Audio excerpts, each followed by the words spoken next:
Welcome, everyone, once again to this live radio variety show coming from the cosmic radio receptors of KCIW LP 100.7 FM, located in lovely coastal Brookings in Oregon on this Wednesday, the 21st of August, 2024.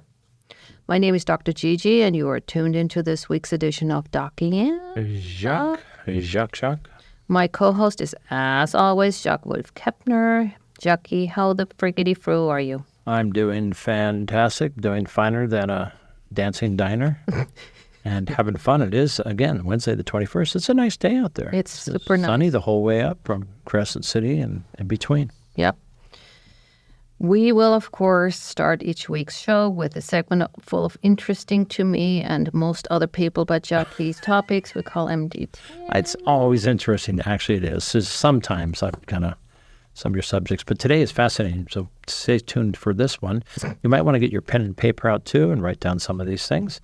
And after the doctor dispenses her interesting medical tidbits, I will introduce this week's guests for a creatively composed, colorfully cosmopolitan, consequentially cordial, charming conversation with such coastal community celebrities as the two we have in the office today, to the studio.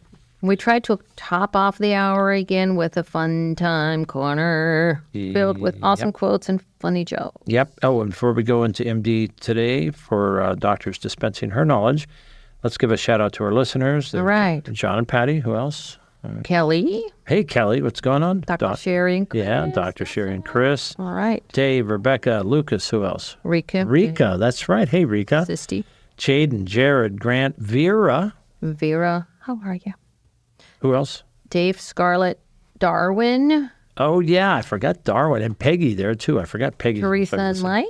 All right. So all these people. Annie, Victoria. John. Victoria's listening today. She says, oh, that couple. Oh, I'm not going to spoil it. You guys are surprised for our guest. But cool. So hang on. We have a great show. Doc, tell us about what your subject matter is today. Today we're going to talk about, drum roll, Ozempic and Friends. Ozempic.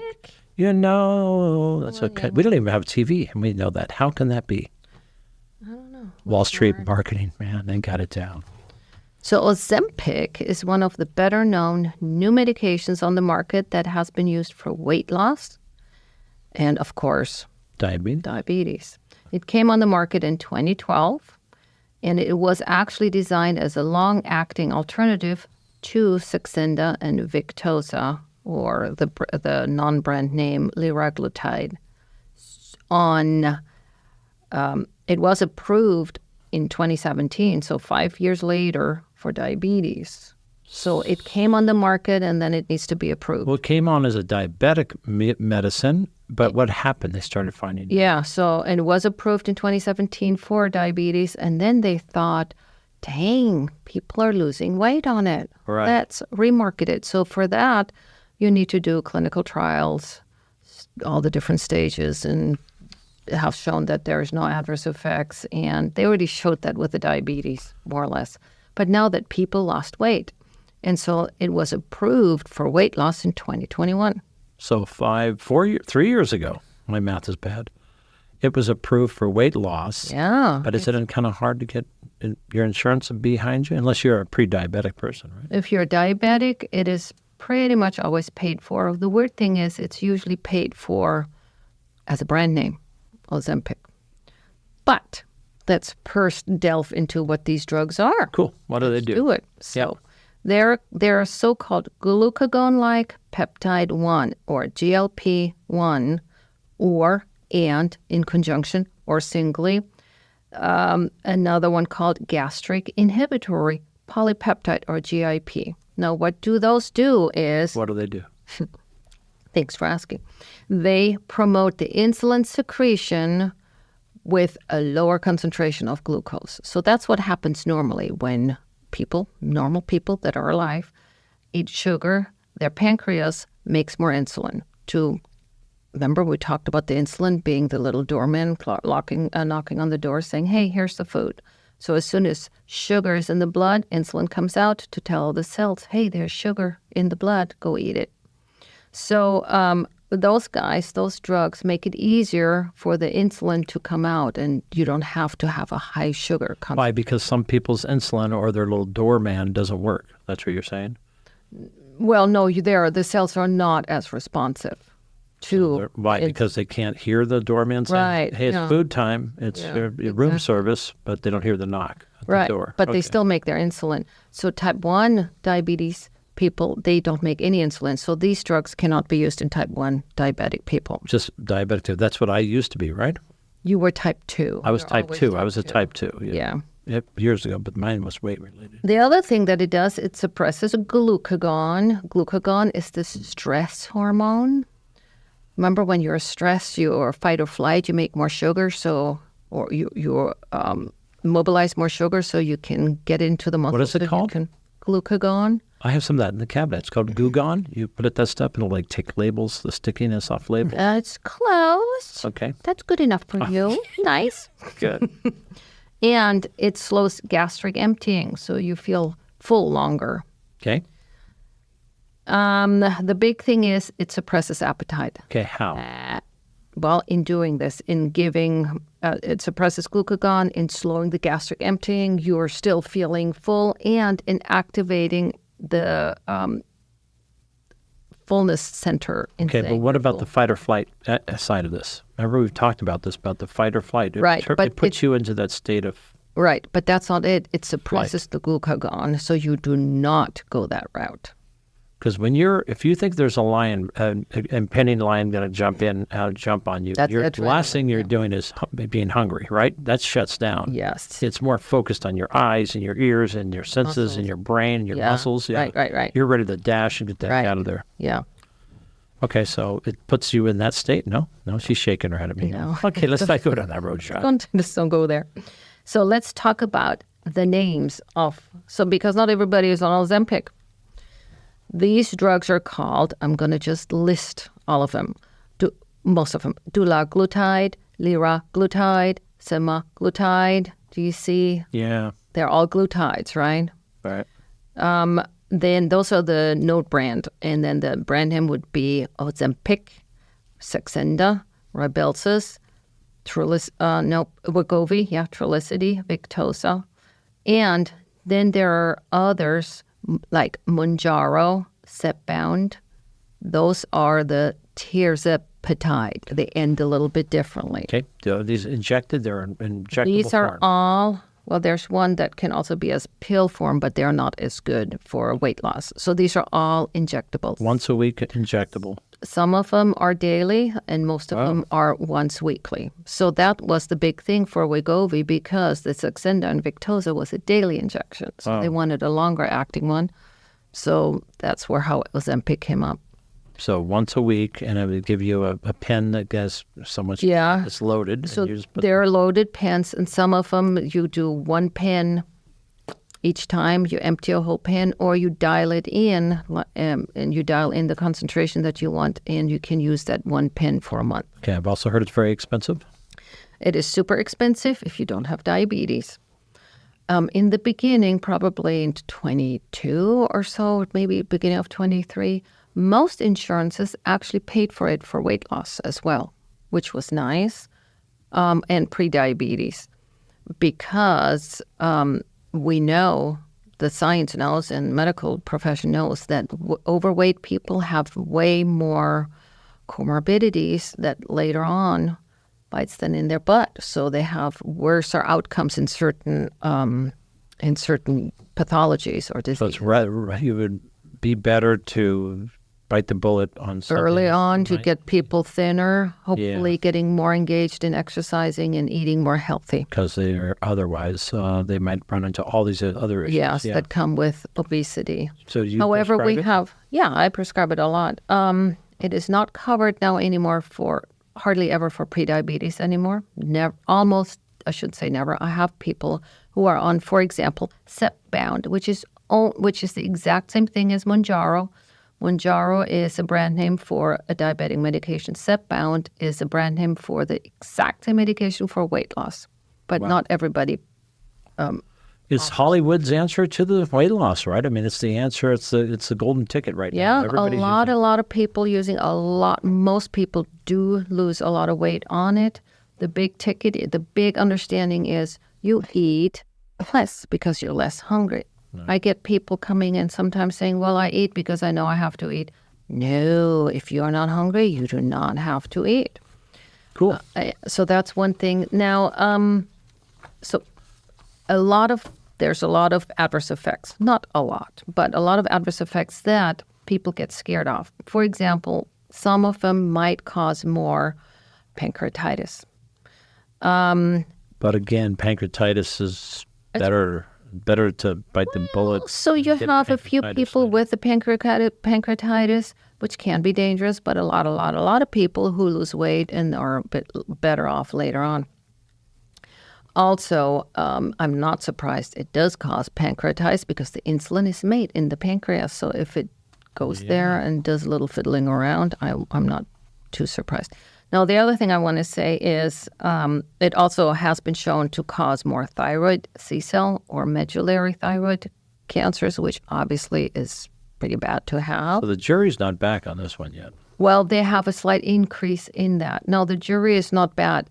The pros and the cons. 5,000 people that are helped versus the 1% that is not helped. If you're the 1%, you don't care, right? You are the one with a cancer.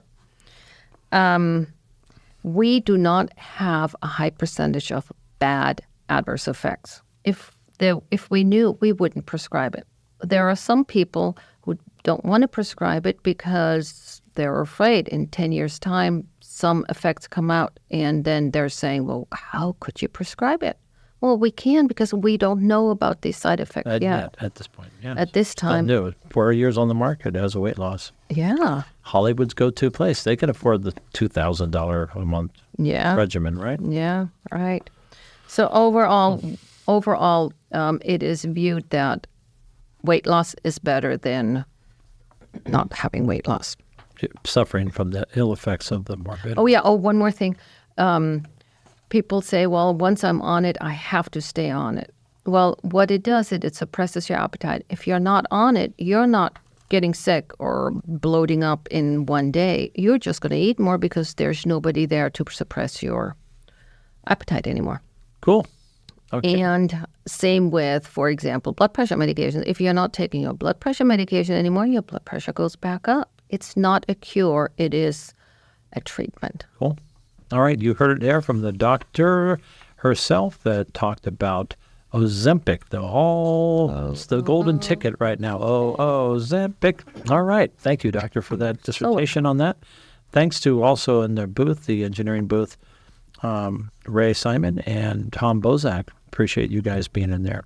From the dawn of humanity, dance has been man and womankind's universal language. It's a primal expression of joy, sorrow, and everything in between. Through the ages, from ancient ritual dances to the grand ballrooms, from the swing era to the discos of the 70s, dance has evolved alongside us, always reflecting the heartbeat of humanity. Today, we find ourselves in a world of constant change where traditions often fade into the digital doom and gloom. Yet, dance persists. Dance adapts, and dance is thriving. It's a testament to our enduring need for physical expression, connection, and celebration. Some may wonder, in this age of virtual reality and social distancing, is dance losing its proverbial footing? If we look closer, we will see it is as vibrant as ever. From viral TikTok challenges to underground dance battles, from ballet studios to music festival, the rhythm goes on and on and on. And dance isn't just surviving, it's flourishing, thanks to passionate individuals who keep the dancing flame alive. Today, we're honored to have with us two such torchbearers, Tyrone and Linnie, dancers unparalleled and instructors who embody the personality and the versatility of their art. These two characters, many of you have seen them out dancing, are as comfortable executing precise choreography in a studio as they are freestyling to a live band on a sun-drenched field like the Azalea Park. Their ability to adapt and to feel the music, whether it comes from a polished sound system or possibly an impromptu drum circle, speaks to the very essence of dance and its boundless, liberating spirit.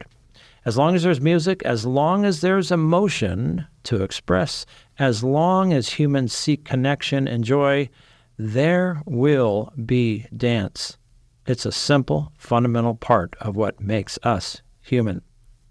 So let's waltz into the world of dance with Linnie and Tyrone and remind ourselves why this ancient art continues to move us literally. Tyrone and Linnie, welcome to the Doc and Jacques Radio Variety Show. All right. Hello. Yes, thanks for coming. Thanks for having joining us. Yeah, cool. We've been working on getting you in here for quite a while, right? And finally, the cosmic blocks lined up. Yeah, We're able to that's finally about what get it you to come in takes. here. Whoops. No, Doc, we were called to the sound of the music. Brookings is really gifted with an overwhelming amount of live music. Yeah. That's free to this community. Right. It's quite unbelievable as far as the West Coast, and really the key element is free, Yeah. right? And then the other element is that it's live, okay? It's not a polished dance. We get to dance to somebody else's, another human's creation. Yeah. So they're creating the music, and we're just demonstrating what your music's doing to us. Yeah, so Brookings is actually a gift to the people, and we have a community of musicians that pull it together for us and play. Right. Thanks for the kudos bringing up here. Nice. Yeah. And again, so many of our listeners know you.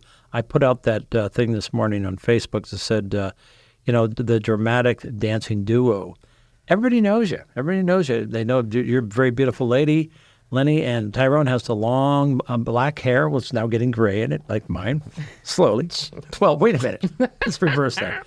But no, you are known far and wide, and people, I notice at all the festivals, boy, Now half the everybody time, stops, half right? the time where's my camera? Half the time they're filming you. The band is up there because you guys do such an exemplary job. Well, let's start from the beginning, Linnie. Where are you from? Where were you born? Where did you grow up? I was born in Roseville, California, and then we moved up to the Seattle area when I was 4 years old. So I grew up in the Northwest, sort of on the edge of suburbia with a forest in my backyard, and went to the University of Washington, lived on a couple of islands in the Puget Sound. Nice. Went back and forth between California and Washington. My extended family was in California, so I always had a big place in my heart for California. Yeah. And I've also lived in Hawaii a few times. Yeah. Cool. Nice. Well, how about Tyrone? I was born in Sacramento, California, pretty much raised in the foothills. My dad got me out of the city. And he also had purchased property in Oregon, in Bend, Oregon, way back in the 60s. So making the trip up here and enjoying really the Redwood Coast is, to get over to this side, Brookings was pretty much, protected by the great redwoods. So it was always a place to get to. And then it was always that this is the wild rivers. The wild. So if you really want to know the wild, wild west, you got to make it all the way out here. So it was a place of destination. But I'm pretty much from Sacramento, and that's that accent we've heard from. We were talking before the show. It's the Sacramento Valley. Does the Sacramento Valley have an accent? Yes, my it goodness. does. Well, English is my second language, so I picked it up. Oh, English is yours. Well, you have a heavy accent. As we all know, you have a very heavy accent. I know, yeah. Yeah. So what brought you here? Yeah, but How did you come to this area, Brookings? how did you find it? How long have you guys been together? How did you find each other? Oh, we found each other at a tango dance. that's a great dance story. That's a whole story in and of itself. We have lots of stories. Bring them on. But that was a little over 19 years ago that we met. and we got married 5.5 weeks after we met. Oh, wow. So that's just a little thing about the story. You knew it. You knew it right then and there, right? Well, I like telling the story, so I'm going to go right in. Do it. And then she's going to cut in. Okay. Feel free. So I'm basically a single man. I have 2 daughters. I was basically had divorced from my first marriage, and I was a professional dancer. I had been taking ballet. I was from the disco era, so I was really into dancing. And I went to a dance contest because with my platform shoes on, my bell bottoms, my big silk shirt, and I had my puka shells on, because I have a little bit of Hawaii connection. And so I'm throwing it down, and some guy comes into the disco and can spin, and he's got a one-piece bodysuit on, and he's doing pirouettes, and he blows everybody out. Yeah. He wins the dance contest, and I'm just going down in shame. And I walk up to the man, and I go, "Hey, dude, how do you turn like that, man? Because his turns, he could just spin, man, and it was just so cool." And he says, "You got to take ballet." And I went, "Oh no." So that got me into dancing, but. The return of it, I ended up becoming a dancer, professional, and going to be a ballet dancer. But I was returning after when I got married. My wife was okay with me being a ballet dancer because I danced with really stuffy women. They didn't want nothing to do with me. I was considered gay because I was wearing leotards. There's all this phobia about it, stigma here. Yeah. And she's, I got a job as a manager in Lake Tahoe, and we moved up there, and there was no social dancing or ballet dancing. There was dancing with the casinos. So I was basically a professional dancer at that point, and was actually trying out I actually got a call back to dance in Thriller because I lived in SoCal, but I had taken a manager job in Tahoe, so I decided I would go dance for the casinos. And when I went to dance for the casinos, my wife came to pick me up on a snowy evening after dance practice, and she saw that I was dancing with the showgirls, and they were called the Saddle Tramps. And so she said, that it's one thing dance with prima ballerinas, but you're dancing with saddle tramps now. And it was my first year of marriage, and so I told her I'd quit dancing. I had a good enough career as a manager. I quit dancing. So it wasn't till I was getting remarried or I was looking to date and get back into the dating world that I go to a tango. My sister is a professional tangera, and she's putting on a tango in Sacramento. Wow. I show up and with my hairdresser. My hairdresser's like, "I cut your hair for your first ballet. You want to dance. You come to the dance and you don't dance with nobody." And she goes, "Why don't you just pick a girl?" And I said, "Hey, this freaks me out, man. I may be a professional dancer, but dancing with a woman scares me to death." So I said, "They're not saddle tramps." Yeah, no, yeah. No, but in tango, it's a whole different realm of women. They got dance shoes on, and they're real dancers. Yeah. It's like I'm afraid to dance with her, and so I go. My hairdresser goes, "Pick a girl," and I said, "That girl right over there," and it was Linnie. Oh, okay. Wow! And she was visiting in this dress, and her hair was all golden blonde. I had hot pink dress on with sequins all over it. It was crazy. So I told my hairdresser, "That one." She goes, "Well, go ask her."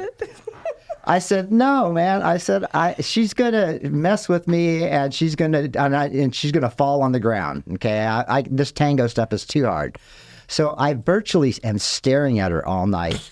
Okay, and every time she looks at me in tango, if you get eye contact and look at somebody for a consecutive, like 5 seconds, that's actually a visual cue that you want to dance with them.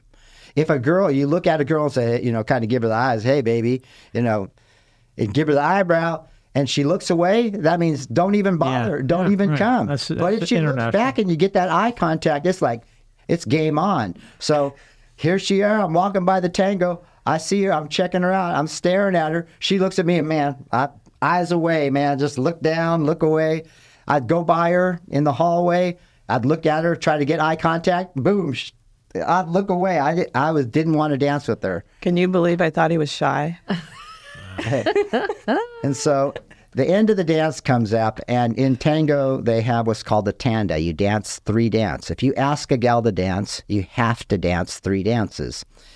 It's her option. She could dance one with you and think you're a fool and send you home, but you're obligated. So it's really hard to ask a girl to dance because you might not if you might like the first song, but the second song might suck and you can't dance to it.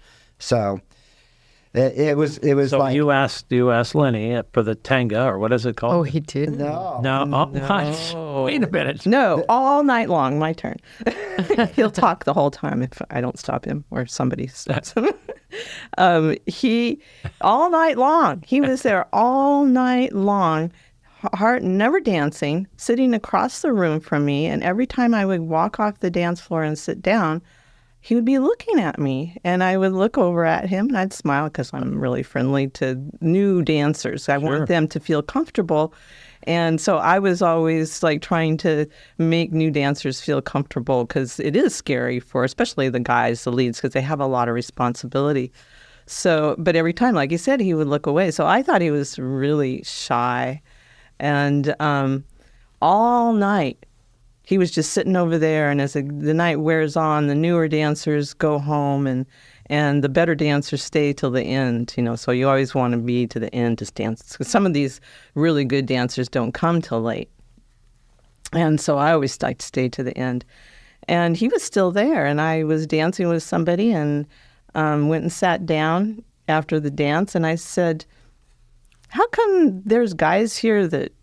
They're here all evening and they never dance with anybody. He goes, well, maybe they're new and they're afraid to ask somebody. And I said, well, should I ask them? And he goes, yeah. Oh, so you went up there? No. No. Oh, okay. It's better. Gosh, this story. No, I didn't. I went over and I asked somebody else that I knew for sure was new from I was visiting from Hawaii at the time. And so I went, and I knew from the time before that I had been back in Sacramento because I always time my trips to be able to go to tango. And so I went and asked this guy, and he did not actually follow protocol. He could only last 2 songs because he was so nervous. He was sweating bullets. And Oh, wow. and I had to walk him back to his seat. And then I walked around the room to the side that Ty had been on, and nobody was sitting over there at the time. And this is a funny little part of the story is that this is something that's never happened before or since, but I saw this little blue cloud over my left shoulder, and it was sort of sparkly, and I just went and sat down. And it was next to him. And he wasn't there. There was nobody there. Wow. And this woman comes in, and she sits down between us, or with a seat between us. So 1 seat away from me, and she starts talking to me. And I'd seen him with her, but they didn't look like they were a couple. And she starts talking to me. She's really friendly, and she starts telling me the story about being here with this guy that she does his hair, and they're practicing and learning tango together. But she has a boyfriend who's a drummer who doesn't dance. But she doesn't get to practice enough. So then he comes in, and she introduces us, and he sits down between us. And then a guy comes along there announcing the last tanda. The last tanga. And this guy takes her out of the picture. Yeah. Wait, who takes whom? This, Tyrone? The other guy. takes the woman, Roberta is her name, takes her dancing off the floor. So it's just the two of us left. Yeah. All right. But here's the funny part of the story, from my point of view, is that we were talking, Roberta and I were talking, trying to figure out where we had met before. And we had met before through my ex-husband, who had been dancing with a group she was dancing with. And she says to me, isn't he getting married soon? And I said, yes, he's engaged. I don't know when he's getting married. And she said, oh, I was with him when he met her. Oh. So this woman was with my ex-husband when he met his current wife, and was with Ty when we met. Oh, that brought you together. Okay. Yeah. Well, we are already at that midway break.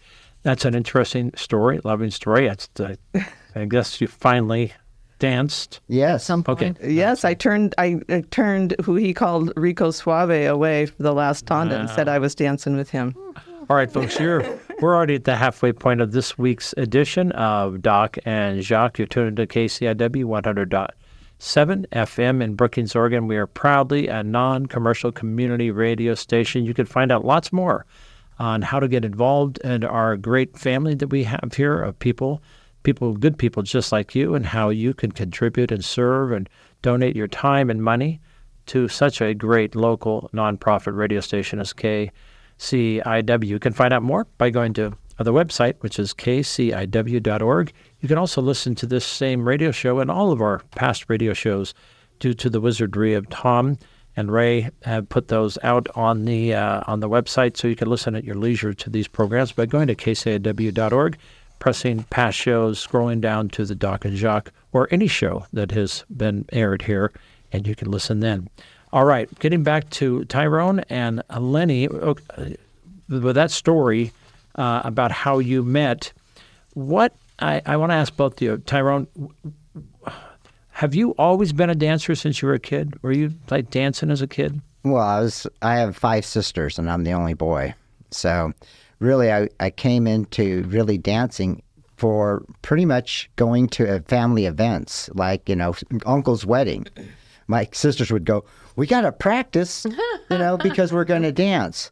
But then that was the first introduction. But the real introduction came to me was when my family was in the farming community, and in the fall there would be the real farm barn dances, a real barn dance. Wow, cool. Like hoedown? Yeah, like a real hoedown, but they'd have all these, musicians that would just pull together. It wasn't a band, and just start playing. Oh. And what always happened in the farming community, if the kids got out and danced, the parents would throw money, coins at them. So my sisters would always say, you got to get up and dance so we can have people throw money at us. So that was the whole thing. It was a moneymaker. And then it was just like I always had that tool and knew like I could dance. And then it came to a point where it was like, okay, now I'm going into high school, and they're going to have after game dances, and that was it. Right. I could dance, and I could ask the number one cheerleader, and she's going to dance with me because I was the best guy dancer. Wow. So knowing to be the best guy dancer, you didn't have to have the girlfriend, but you got to take her for an A ride at Disneyland, right? So right on. How about you, Linnie? Were you always a dancer as a kid? Oh, yeah. When I was 4, I started ballet, so I took ballet for a couple of years. And then I started ice skating and figure skating, and Cool. that was really fun. It has speed and this glide and jumps and you really spins have to have a lot of muscles to get those. But I got the thighs. Oh, wow. Right That's on. really, it's not easy. I mean, Yeah. I did a little, gliding, but just lifting the leg is kind of hard. Well, jumps are heavy. at 5 years old, what they did in class was they had us not go around the rink, but go across. So you couldn't hold on to anything. Oh. And I remember spending the first lesson just falling down and getting up and falling down and getting up. And I'm just amazed that I actually stuck with it to actually be able to do you skate. think you were a better dancer when you were young and just kind of learning, or is it an acquired thing? Gigi and I have done a lot of these shows. It's gotten so easy to do these shows now. Is it the same thing with dancing? Do you become better? Does it come easier with age? Well, it depends on what part of the dancing you're talking about. I would say as a follow, it's definitely you get better and better and better. And part of that is faith and trust And your partner? in your partner. Yeah. So, but it's also being able, if you're dancing with somebody who's not your regular partner, to be able to feel confident in yourself and your own alignment, and holding that to actually extend that faith and trust into any lead. And that's what they really need in order to be able to lead you well. How about you, Ty? Are you getting easier with age? Does it seem? Yeah, definitely. It's just because I just basically look at it as tools to each move, or a dance style is another tool. So it's just acquiring a lot of tools, and So do you dance with different partners? I can, you always dance together on all of the events that we see you guys. And obviously you're a nice oiled machine. And at least that's what it looks like from the outside. Do you dance with other people? And it's going to be harder, right? Well, I really enjoy dancing with other people because I'm very much into taking what my first tango instructor told me is always, if you're going to take a woman in your arms, always give her a good ride. Always make her think that she made no mistake. Oh, cool. Okay? I like The whole idea is yeah. don't let the gal think that she made a mistake. If she steps off, you just smooth out of the way and make your move toward her move. So it's what I call, that's cool. it's called, instead of being a lead and a follow and a lead and a follow, I am a lead, follow. So whatever you follow me, if you followed it in your style and you didn't spin far enough, I follow where you're at. So my next move is what you're doing. So you never look like you went out of place. Yeah. interesting. And that's what the best tangero instructor told me is if you dance with the gal and she doesn't think she made a mistake, that's what your job is. How cool is that? And you also, dance is not just only partners, it's also solo. I've seen you both get out there and dance to the vibes, right? The solo dances. It's just, you got a unique, everything about your dancing is unique because you're polished, you're really good, but you also just have the natural rhythm in your bones and in your muscles and in your whole take. It's a wonderful thing to watch these two. Now, when we guys saw you dance, the interesting thing was that you guys actually stopped the moves at times, or just eased. Oh, where they stop, and I came up to you and I said, "Yeah, there's a lot of expression in not dancing, that pause, or maybe." Yeah, that comes from tango, really. They do a lot of pausing in tango, but we put it in everything. Well, he does it. He's the lead, so he's the lead. Follow. Yeah. Yeah, you guys stop and then you guys go down like together. You do some long. What's it take to become a good dancer? For those people that don't dance that much, what does it take? Does it take nerve to get up there? Does it take practice and dedication, observing other people dance? What would you kind of, either one of you, tell me how does one become a better dancer, I should say? We all can dance. Yeah, we can all walk. Well, if you can walk, or you don't even have to walk, you can dance in a wheelchair. I've seen people dance in a wheelchair. We have to, yeah. But I think, first of all, dance is energy, because I'm an acupuncturist, so I teach Qigong. And so everything from my point of view comes from energy. And so it's really about really letting yourself, let that energy of the music to come into your body and flow through your body. And just doing that without anybody around. And I think there's a lot of more people out there that probably do that with nobody around, that never do it when there's other people around. And that's fine. But I would say just really enjoy the feel of the music coming through your body is the first step. Yeah. How about you, Tyrone? That's me exactly. Is since I was beginning, that's how I got into dance. Is I was like the out of control kid that was dancing around to whatever, and I didn't care what anybody thought about me. That's the main thing. Is if you're gonna dance, it's your own self-expression. So just be yourself, and that's the thing. Is I appreciate that, and I actually learn and create moves off of what I see people's personal expression is. Right. Because I'm polished. So I'm at a level where that's a cool move and they don't even know they're doing it. How interesting. So you're always learning. You're saying. Yeah, it's just a constant learning curve. Yeah. Now, do you also teach people dance? Linnie and I used to, and we were trying to work that direction. Yeah. And I realized that that's a commitment that in our wedding vows, Linnie said I need to take her every week dancing. Yeah. Okay, so I pretty much think I've been keeping up with that. 19 years later. And it's been a good process, but she made me in the beginning take different lessons so I can learn different dances. That was really good for me because it just gave me a whole ton of tools and a different style. Because a lot of those styles, somebody plays a song, and a lot of times I hear 3 different styles of music when people change. When somebody goes from like a hip hop beat and they go into something that feels like it's waltzing, everybody feels those musical changes. Yeah. And I've just been able to take different types of dance and change in that. And that's why a lot of times you see us stop. A lot of times I stop because I made a mistake and I'm just getting repositioned to where I know that we're both balanced and working together. Yeah. So, Linnie, you are an acupuncturist, and what was the other? Qigong? Qigong, medical Qigong, yeah. Wow. What is that? Actually, a lot of people know what that is now, and a few years back they didn't. So that's pretty exciting. It's Qigong means energy skill, and so basically it's a way of getting in touch with and moving the energy through your body. And the medical version of that is specifically to maintain and create better health.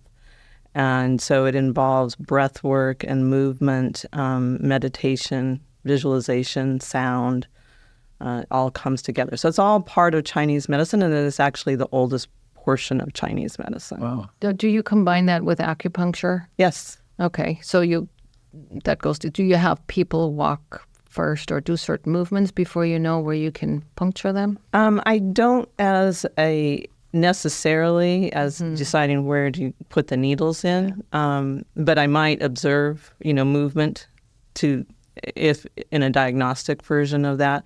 But I've also, in my practice in the past, had a lot of classes available for my patients. And so I ended up having to be like a membership studio where they would come in. I had classes on Chinese medicine, on herbs, on all kinds of stuff that was, once they were in that membership, all that was free, and then they could schedule out their appointments with me. So it was all very inclusive because a big part of my practice is education. Cool. Very nice.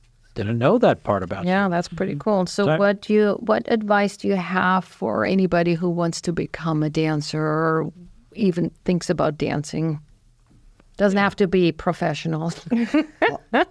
I think the key of everything when I'm trying to be an instructor, when we went to do instruction, as a guy who's taken instruction a lot, I realized that men cannot be put in a box. Okay, so trying to teach a man how to do a dance like salsa or cha-cha, you're going to make a man do the same step for 5 minutes? That's virtually impossible in America. Sure. Wow. I didn't think anybody knew that. That's how I kind of feel when I go to these lessons. I think, a lot of men feel tortured It's absolute by that. torture. So when Linnie and I realized that people would come up to us in the crowd and say, "Are you going to teach dance?" We came up with, we're going to teach a class that's basically, what did we call our class? Dance connection. Dance connection. So it's basically, you got to have your own balance within your own balance. That's the confidence, is that, you're not turning and falling over. You can do the move, and you can say to where you can bring your balance together with somebody else and unify the balance. And so it's about keeping balance within yourself, and you can go anywhere from that, because once you're balanced, then it's just bringing those two balances together and becoming one. Amen. I like that. We've gone to multiple professional dance classes together, and it's like some of it's a torture for me. I've even got dizzy doing spins. Like, what the? But it has. Then we'll just glean. We'll just say we like that part of it. Yeah. And we've actually learned more from like just watching you two or watching other dancers on the floor, and then saying later on, let's go see if we can replicate what we saw there. Or that go fade. to YouTube and go to YouTube. There's all find sorts of some moves. What is Right. There's. Can I? Yes, insert something absolutely. there? There's kind of like two parts of that. So what we would teach was this dance connection. So there's the mechanics that a lot of classes teach you, these mechanics and the rhythms the patterns that they're doing to certain types of music.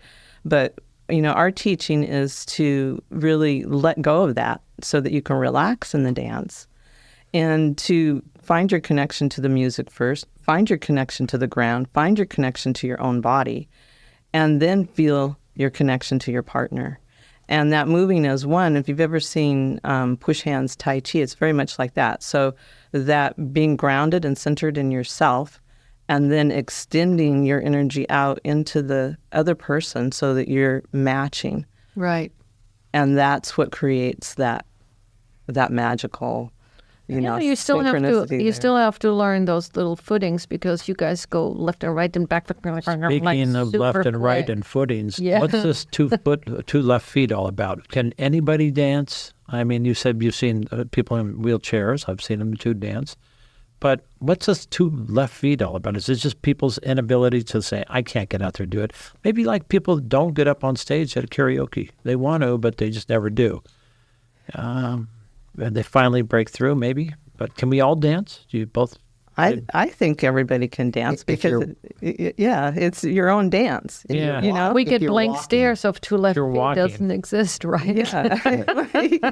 What I saw in our dance connection class usually is a woman comes because they're going to their child's wedding or something, and they're making their husband come to take this dance class, okay? So it's like, how do I take that and get this guy to participate? It's where we got most of the situation beat is because the guy's there. Right. Okay, if He's he's showing there, up. Yeah. that we're in. Yeah. Okay. Gotcha. And it's the willingness just to get over the first bar. Once you get there, the guy walked in there. He can walk. It's just a matter of teaching him, hey, what part of the band do you want to walk to? You're the kind of guy that wants to walk to that slow beat, okay? Yeah. You're not moving faster than that. Well, I'll show you the moves to do to that. But, I could see when I was watching you over to the side that a lot of times you want that fast beat. So how do you get from the fast beat to slow beat and back again, and then interact with that?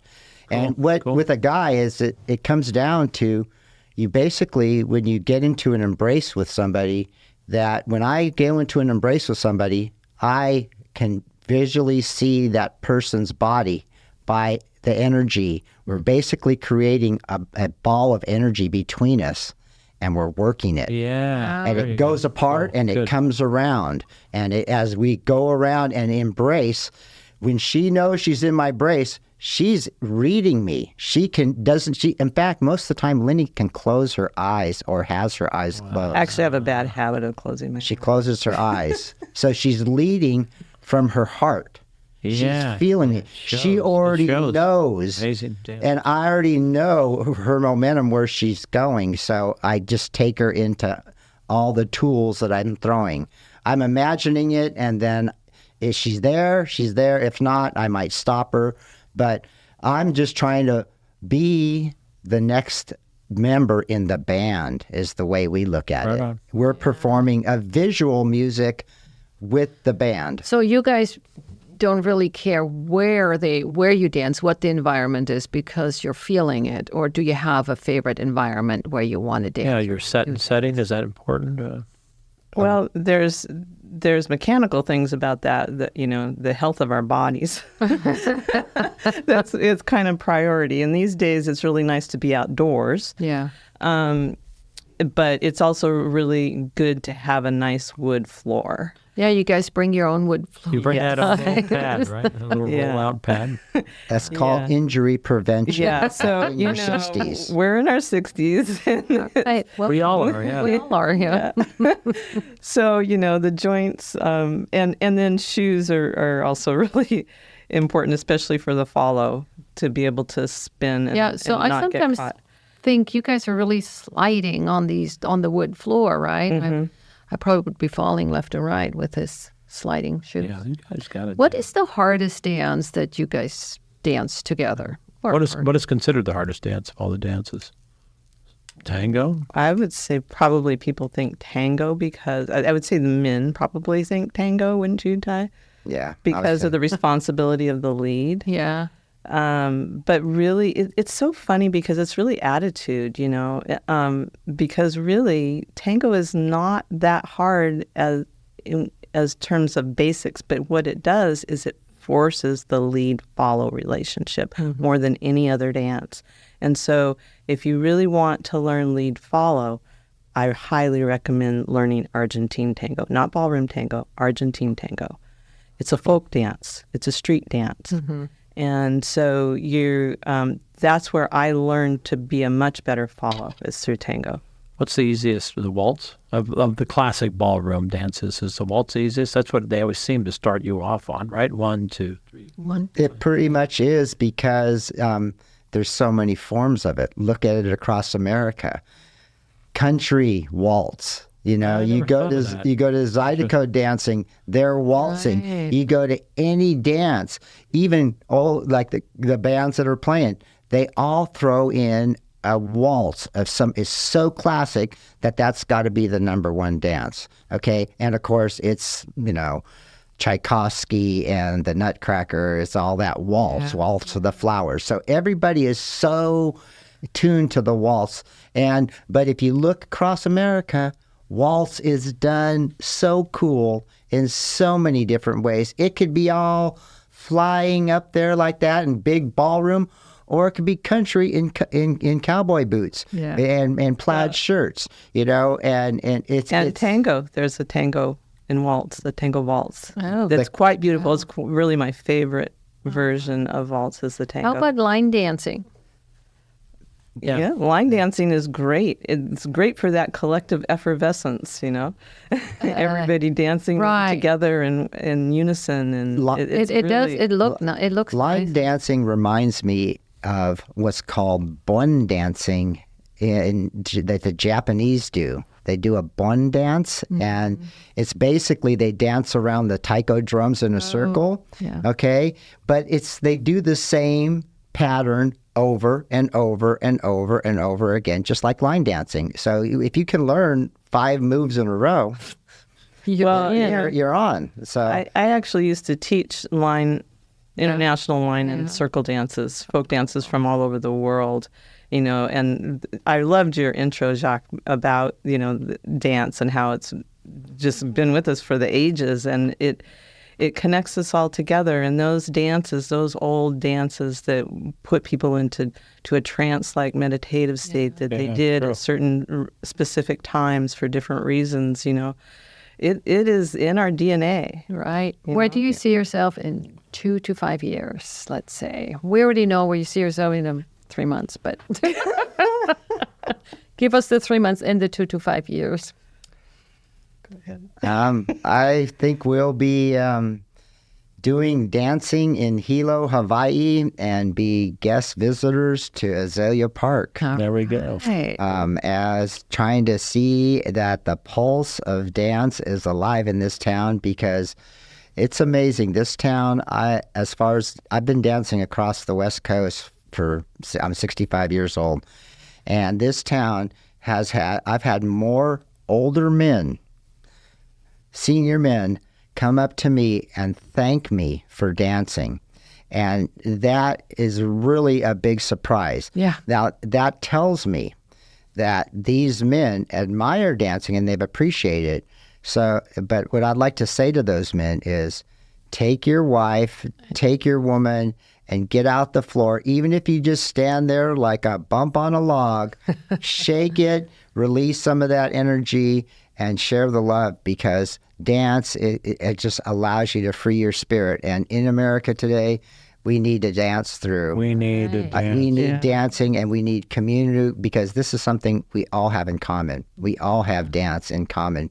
We all want to dance in some form. Right. Well, usually Jacques is the dancing man, right? I mean, he's the one dancing, and there's not a lot of other men dancing. There's a few. Yeah, there's a few. There's more and more coming. More. I made a promise Yeah, it's to her. getting more and more. You're right. I made a promise like you did your wedding vows. I made to her sister, Rika, who's supposed to be listening to this, that she asked me before when I first met her. I said, just please take my sister out dancing once a week. Yeah. And it was okay. Well, go out. That's the deal. And we do it. Yeah. I have another answer to that question about an easy dance, and I was asked to put a little plug in from one of my book club members. Okay, what is it? Contra dancing, which we have here on the coast now. And that's a very easy dance. It's like a square dance. It's very similar to square dancing, but you're going up and down the line, and they call the dance. They have live music. And basically, if you can walk and reach your arm out, you can do it. Is it going like to the left, to the left, to the left? Is that? Well, usually you're pairing and going in circles, like a circle of 4 people, 2 partners, and then you're changing patterns. It's really fun. Yeah. I'll look it up on Contra Dancing. It's happening this Saturday, August 24th, 6 p.m. at the Sixes Grange Hall. I believe it's the Grange Hall, but you can look it up. I'm sure it's on Facebook. Okay, and the Sixes Grange Hall is where? In Sixes. In Sixes. Okay. Are you going to be there? I don't know. Yeah. We were going to ask you how do people get a hold of you? Do you want to, you're planning, we just found out recently that you're planning on moving to Hawaii and leaving this area, but when you do come back, you're always welcome. And people know you so well in this area now. How long have you actually been in Brookings? About 3.5 years. Okay. We're all about the same time, yeah. Yeah. Yeah. Cool. We're all fairly recent. COVID time. Right? COVID. Yeah, Height of that's true, COVID. too. Oh. It started with COVID. But So- I do have I have a website. Yeah, what is it? It's like a network kind of website. So if you want to get a hold of us, you're not going to go there and find a lot of information Okay. about it. But how it's they get a hold of called you? ahumblepath.org. ahumblepath.org. That's Yes. simple enough. And all you have to do is go there, request to join. It'll ask you a few questions about what you're interested in, and then you'll be able to directly contact us through chat. Okay, So cool. it's just a Very direct nice. chat. That is groovy. I was very interesting. We are, and we could talk for another hour easily. This show could go because you're very interesting. Everybody knows you. You're well accepted in our society. People videotape you and watch you all the time. They admire you. So just keep up your good work. You're putting out good vibes. You're putting out love and fun. People know when you show up, it's like, oh, wow, here we go. We're going to get a nice show. So often you go right along with the music, and we appreciate that.